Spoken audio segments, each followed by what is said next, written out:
la place de la Bastille porte les traces du célèbre 14 juillet. L'empreinte de la prison est marquée au sol. Au-dessus de ces pavés s'édifiait une forteresse de presque 30 mètres de haut, 66 mètres de long, avec ses 8 tours et ses grands fossés. Ici, on voit une des tours de la Bastille, et à cet endroit se trouvait le pont-levis qui commandait l'accès de l'avant-cour directement dans la forteresse elle-même.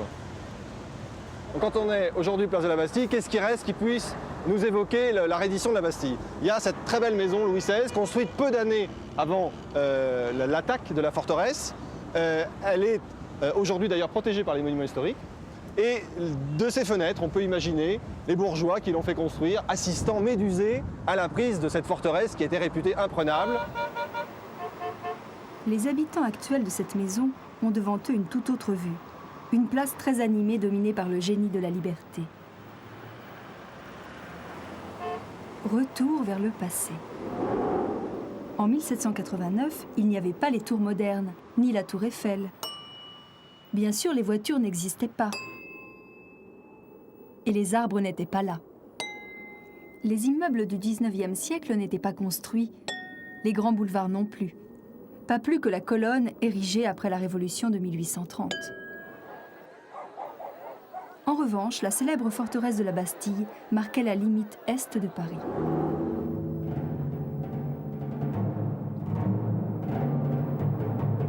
Au musée Carnavalet, une maquette reproduit la Bastille.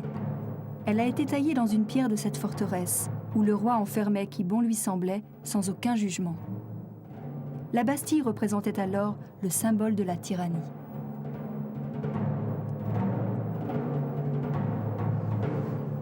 À la Bastille, il y avait différentes conditions d'emprisonnement. D'abord, il y avait, selon les niveaux de fortune, des gens qui pouvaient amener leurs meubles, qui pouvaient recevoir des invités, qui pouvaient se promener librement dans les cours de la Bastille, voire même pour certains sur les plateformes en haut des tours, prendre le bon air.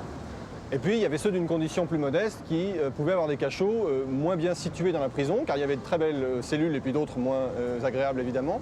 Il y avait également des gens qui avaient le droit de sortir dans la journée avec l'engagement moral promis que le soir, ils rentreraient sagement se coucher à la prison.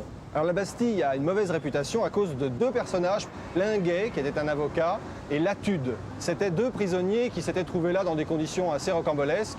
Et alors ce Latude, il a passé des années à la Bastille à s'échapper, à être repris, et il a écrit en sortant des mémoires qui ont eu un succès colossal dans le public.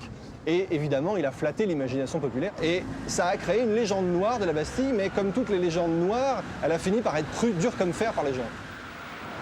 C'est par cette rue Saint-Antoine que le 14 juillet 1789, les Parisiens venus du centre de la ville se dirigent vers la Bastille, la place forte royale, surarmée au milieu du Paris populaire. La tension est à son comble. Louis XVI semble vouloir revenir à la monarchie absolue. Le peuple se sent menacé. Une partie des manifestants vient des Invalides, où tôt le matin, la foule s'est emparée de 32 000 fusils et de quelques canons. Il s'agit de s'armer pour résister aux troupes royales qui entourent la capitale.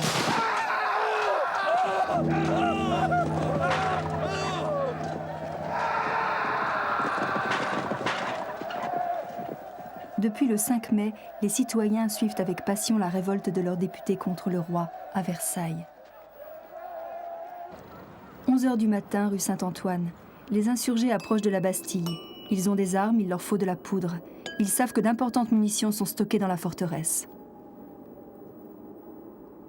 La légende serait qu'ils sont arrivés et puis hop, la bagarre a tout de suite commencé. C'est pas tout à fait ça. Ça a duré longtemps, il y a eu des négociations.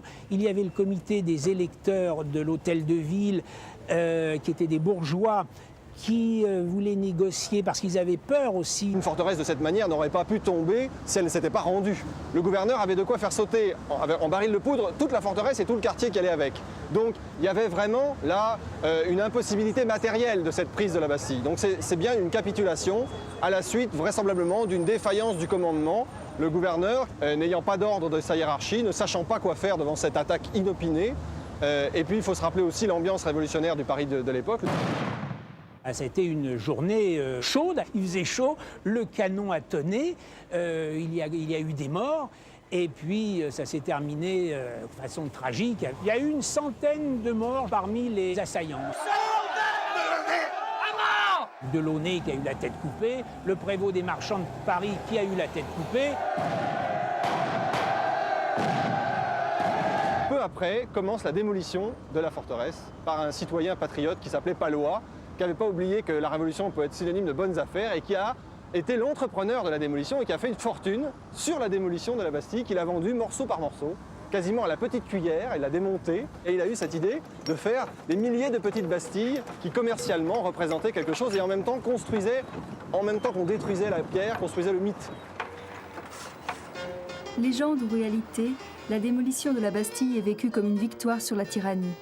Et le 14 juillet demeure le jour où le pouvoir royal a reculé devant l'insurrection des Parisiens.